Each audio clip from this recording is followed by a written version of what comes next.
All right, I'm going to be reacting to Dyer versus Neo-Platonist, Why Ethics Without God Fails. I think this will be an interesting one.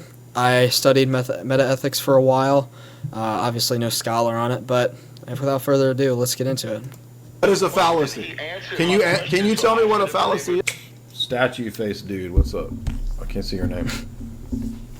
Oh, my name is Imperator Philippus Erebus, which I'm sure some of you are aware that that's a Syrian Roman emperor from the 3rd century. Okay, what's up, man? I just was piqued. My interest was piqued by the title of this space. I don't really know what it's all about, and I wondered if you could just give a quick summary of what you're doing. Yeah, so I just usually open this up to theistic debates on the topics of things like church history, Christianity. I defend Orthodox Christianity, so we usually open it up to atheists or Roman Catholics or Protestants, evangelicals, whoever wants to come on, agnostic. And typically we end up arguing for topics that relate to, philosophy, theology, apologetics, that kind of stuff. My personal spiritual philosophy is probably closest to something like Neo-Platonism, and I appreciate the old Roman pagan customs of like ancestor reverence. And my personal viewpoint would be what do you think the relevance of Christian doctrine is to the problems of the modern world? Because I'm kind of a lapsed Catholic, and I tried going back to church recently, and I just did not find any kind of comfort in what the priest was saying. I guess I'll leave it at that. Well, man, I don't blame you for not being that interested in. I just now saw that the lights turned off for him. I feel bad. Because, I don't know, I would need to definitely take notes. Seeing that he's a Neo-Platonist, I'm pretty sure, that just means, like, newer Platonist, or kind of like the modernized Platonist. So, let's see what he says to him. The Roman Catholic world, but I believe the Orthodox Church is the true church, so I think it has the answers to all of man's hopes, desires, and dilemmas. So I think it offers ethics. I think it offers meaning. It offers communion and union with God. I mean, I think it offers all those things that certainly the modern world not only lacks, but I mean, the modern world is really kind of in my view, a desolate, empty place in terms of what it offers as answers to man's ills. So psychology and humanism and transhumanism and all of these things I think are basically empty and in no way can give man meaning or hope or ethics or anything. Yeah, I really agree. Like, I think people will say that you can have meaning without God, you can have ethics without God, and have existence without God. You can just have all these things without God and religion.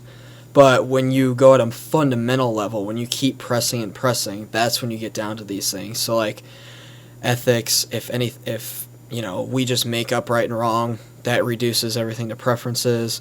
Meaning, if you make up your own meaning, then there's no true meaning. And different things like that. So I definitely agree. I want to see how this goes. Alright, sorry about that. My audio cut out. Now I'm back. Interesting question. So you think ethics is something dictated, not something that can be sort of instinctually reasoned from one's own logic? I think that all the different ethical schools or theories might have some truth to them. I mean, I think that you could have, I wouldn't boil ethics down to just strict dictates. I think there's consequential elements to ethics. I think there's normativity in ethics. I think there's objectivity in ethics. So I think there's a lot of different relevances for different positions in ethics is what I'm trying to say. So I think the Ten Commandments are a great tool for I mean, I don't think they're only pragmatic, but I think they are pragmatic. But I wouldn't be just a pragmatist in ethics because I think that the Ten Commandments works. I also think that it's true.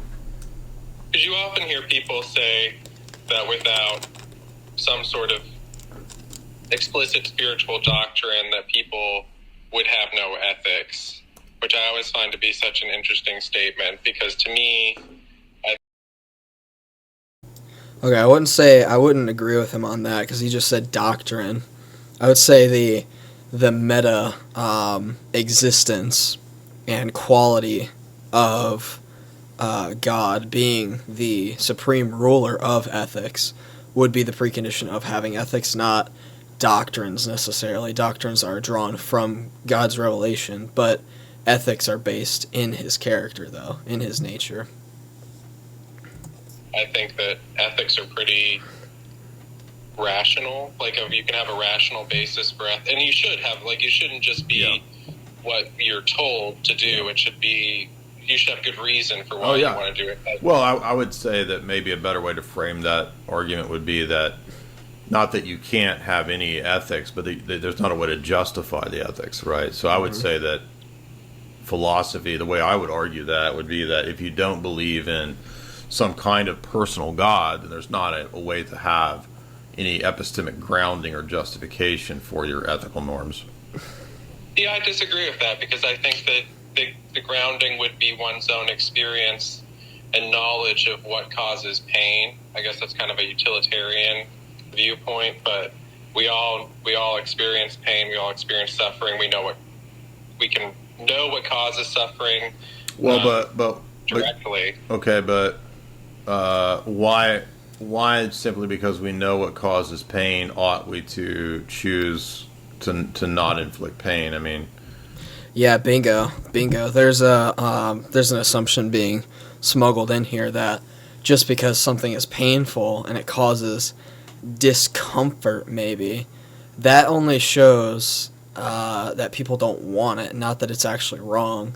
That doesn't tell you anything about whether you ought to do something or whether you ought not to do something or whether it's right or wrong. Okay, so yeah, I have kind of something right here. So basically, this person is saying that we all recognize harm and we all recognize pain as being bad and different things of that sort. But what this is doing is actually begging the question. And so you see, good here equals pleasurable things. This is basically what he's saying. I'm just saying the binary, the opposite of bad. I know he didn't bring up pleasure, but he brought up harm. But good equals pleasure, but pleasure equals goodness then. So if we ask what goodness is, well, it's whatever gets the most pleasure.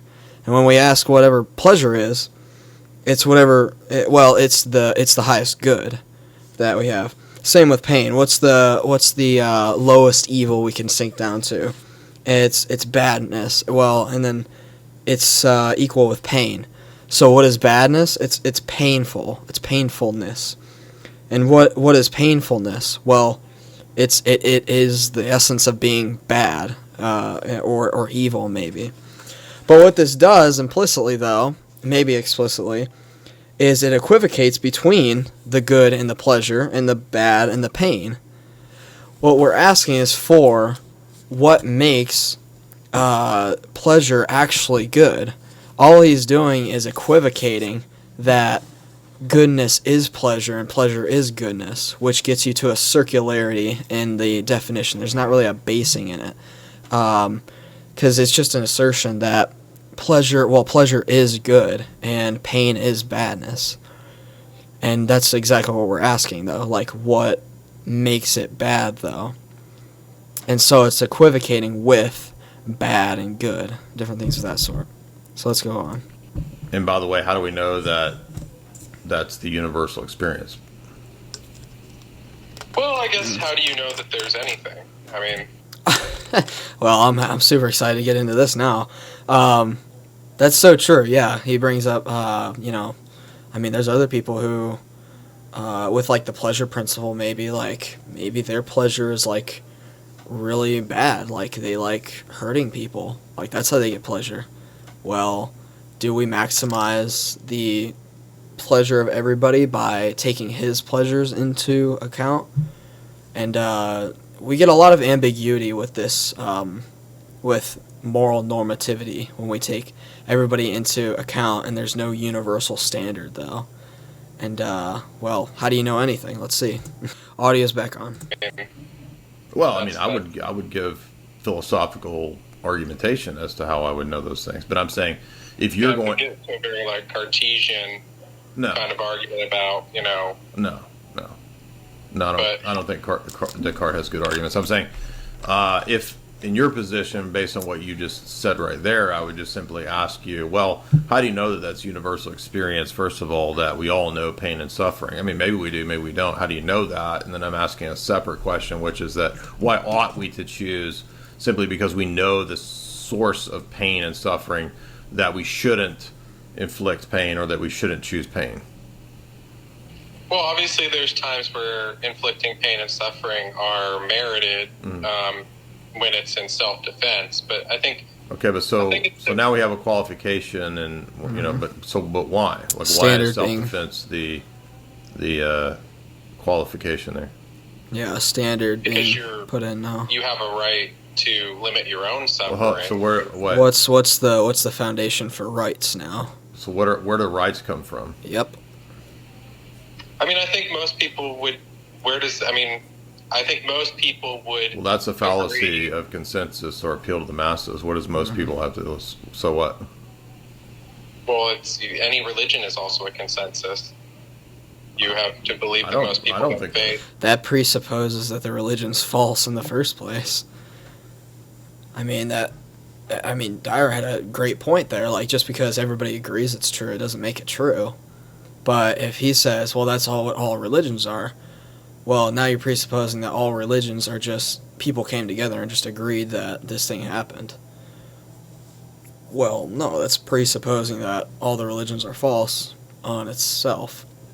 So that's not pointing out an actual fallacy in Dyer's reasoning.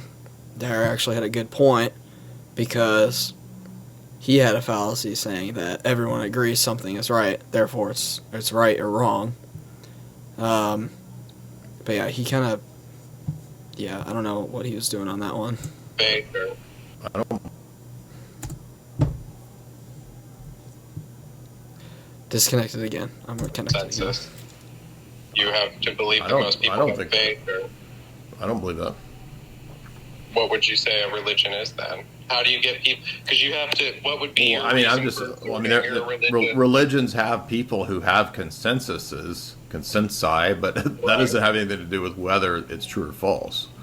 I mean, you could have a... But it has everything to do with... Because most religions aren't just about divine punishment. They also give dictates for temporal punishment based on the ethical guidelines they set out. So it's not just that God's going to punish you; it's that it gives people the right to punish other people. Okay, but that's a better, more consistent, coherent grounding and justification for ethics than what I heard you give, which was pain, pleasure, and consensus.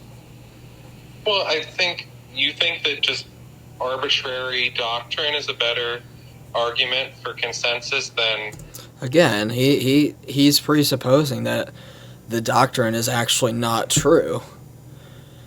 And so if you just presuppose that, well, your doctrine is absurd and arbitrary and false, and so therefore your whole worldview falls apart, and it's not true. Well, he needs to give a justification for that presupposition, though. That's what Dyer's going to question him on probably here.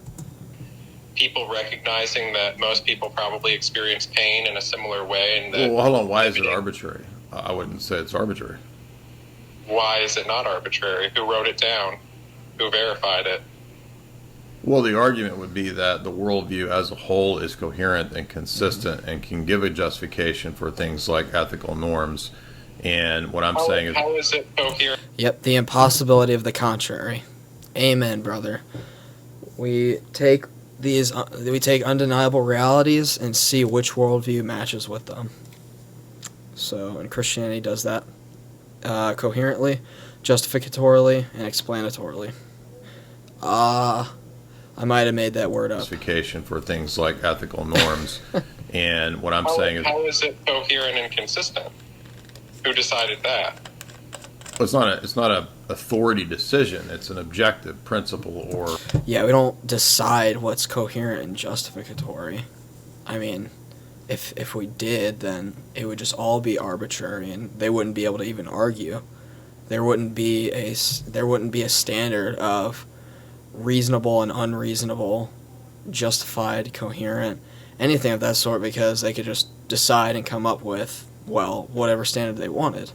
Because if it's all arbitrary, then there's no standard whatsoever. So anyways, let's keep going. it's an objective argument about the worldview as a whole. So I'm saying that the Christian worldview gives an account for those things, and there's a basis in that worldview for why there is universality to ethics, or why there's universals at all. And I'm saying assuming that you take the doctrine of Christianity as a fact, but what about people who don't take the doctrine of Christianity as a fact? But that has nothing to do with the argument being true. Yeah, that doesn't have anything to do. One of the things I've learned from Dyer is, like, people say biographical facts like that. Well, what about the people who don't accept that? They don't accept that. Who cares? Like, that's their belief then. We're not talking about psychology, but we're talking about philosophy. We're talking about metaphysics and epistemology and actual reality. We're not talking about people's psychology, individual psychology and beliefs and thoughts. So it doesn't really matter if other people don't presuppose that. It's about giving a justification for what is really real, and not if people's beliefs are coherent necessarily, even though the Christian debater will press that if you believe in ethics, but you don't have a foundation for them, that's kind of incoherent. But really, it's about your worldview. Whether the worldview by itself, whether anybody held it or not, can be coherent and justified. So anyways, let's move on. False. So you keep appealing to things that are kind of irrelevant to the argumentation. So I'm not trying to be rude. I'm just saying that. What do you mean? That's a fallacy of irrelevance. However many people agree or disagree has nothing to do with the truth or falsity of the argument. I mean, if I polled a bunch of people who said that they don't think you exist, does that have anything to do with the truth or falsity of whether you exist? Of course not. Yeah, another ad populist fallacy. No, but if you're trying to create a universal ethical standard that you want to hold other people to, not just yourself. Again, he's presupposing, he just said created an ethical standard. So I think you know what I would say, but let's see what Dyer says. Well, the consensus of the people, again, has nothing to do, that's a fallacy of consensus, has nothing to do with whether it's true or false. I guess what would be the reason that you would believe a doctrine handed down to you has greater truth and just greater truth than using your own logic to reach a conclusion about what is good? Because my logic itself has to appeal to some kind of universal logic for it to be coherent and consistent. And that requires some kind of omniscient divine mind, and I don't have that, but God does. So that makes sense. But how are you certain that... Exactly. So Dyer right here says that basically he rebuts the skeptic here, saying that, again, what we go with, the undeniable needs to be justified. So the undeniable is a universal standard of logic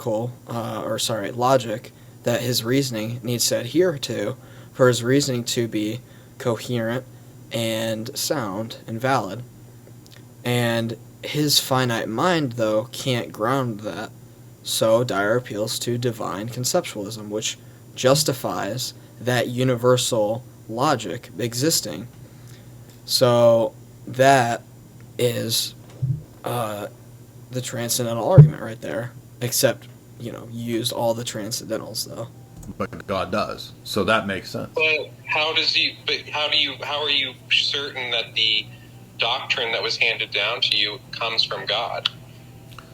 Well, there's different ways I could go about checking to see if that's the case. If you're asking for like evidences, one evidence would be that the Old Testament, for example, has probably 100 or 200 messianic prophecies that are specific about the time, date, and life of the Messiah. So that's one evidence that's super strong, predicting, when he would come, what he would do, he would die, etc. So isn't that kind of a self-fulfilling prophecy? If I say someone's going to come and then someone says they're the person at the right time, when you already said there was supposed to be a person who was going to come.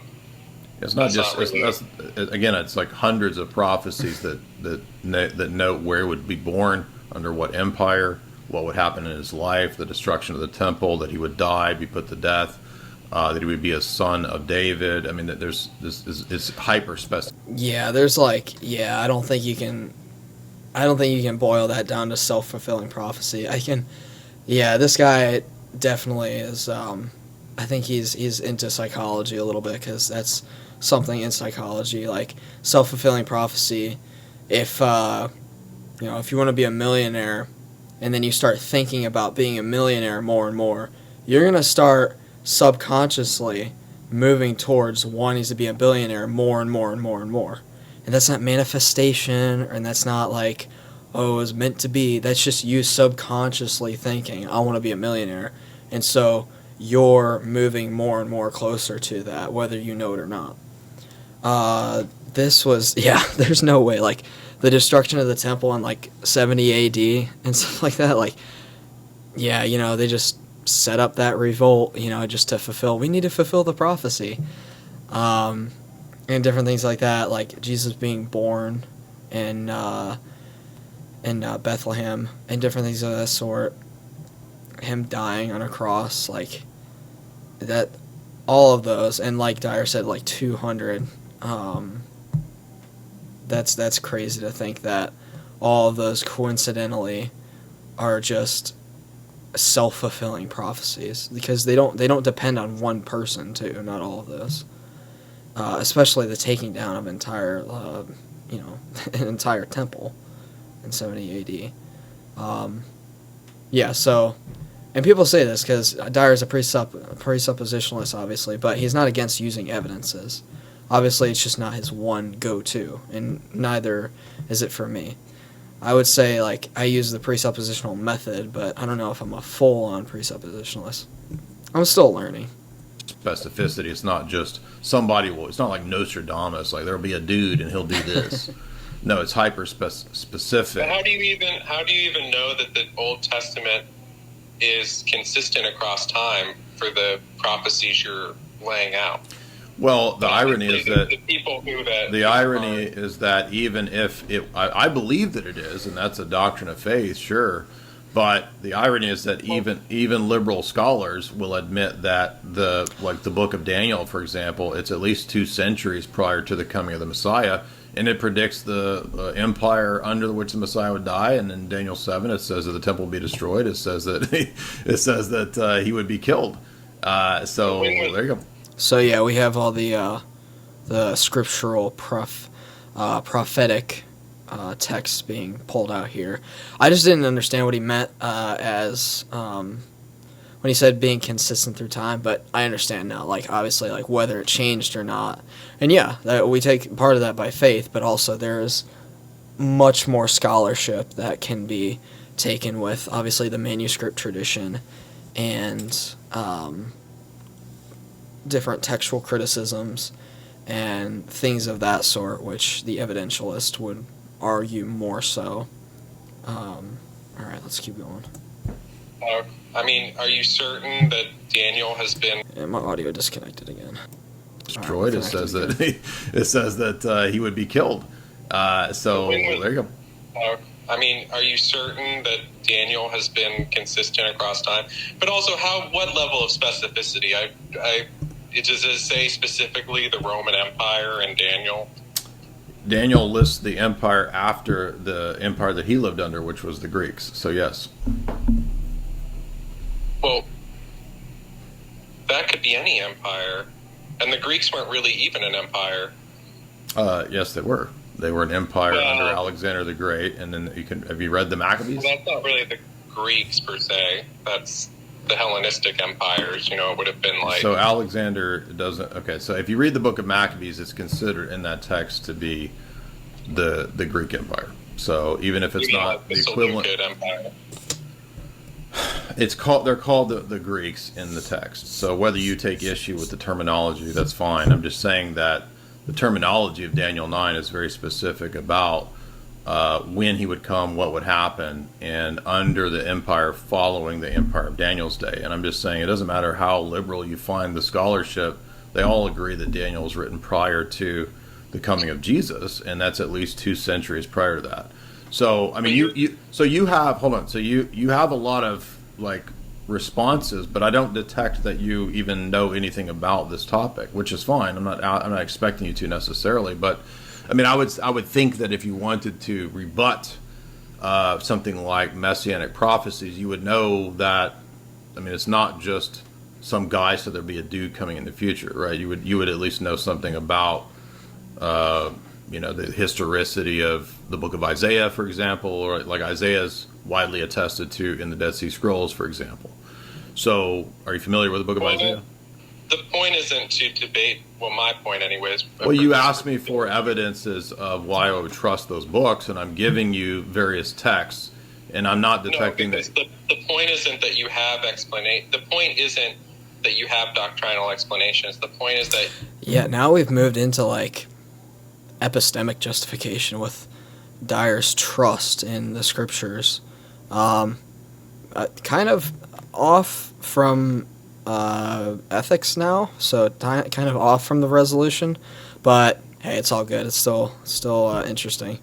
Let's rewind a little bit. Isn't that you have explanation. The point isn't that you have doctrinal explanations. The point is that you are appealing to your own reason. Sure. Well, you asked me, but you asked me what you asked. It's not my own reasoning.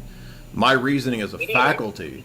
There are a lot of people you can't distinguish between the principles themselves and the faculty of reasoning. So I have a faculty of reasoning, but you asked me for why I believe those things, and I'm giving you the answers. So you might not like those things. Why are your reasons for why you believe those things any different than my own empirical, logical reasons? Because I don't think you can give an account for knowledge at all if you're an empiricist. Mm-hmm. How can you give an account for knowledge? How are you an empiricist if you're a Neo-Platonist? I don't understand that question, to be entirely frank. Well, yeah, how do you believe in... I mean, literally the definition of Neo-Platonist is, like, you believe in the immaterial universals. It's just that they just exist. They're just there, existing. That's funny. Yeah. Okay. Well, he was an empiricist after all. Okay. That's funny. Let's move. Oh. That's the end of the video. Alrighty, well, thank you for watching this. If you enjoyed, I really hope you enjoyed at least. I'm trying to get better. I'm trying to get smarter. I'm trying to do all the cool smart guy things. I'm trying to be academic. I'm in school right now still, but I'm trying to learn. So, thank you for watching. If you watched this, I hope that you enjoyed it. You learned something. Hopefully I'll start making my own content soon, but we'll see about it. Thank you again, though. I hope you have a blessed day. I appreciate you tuning in. Thank you.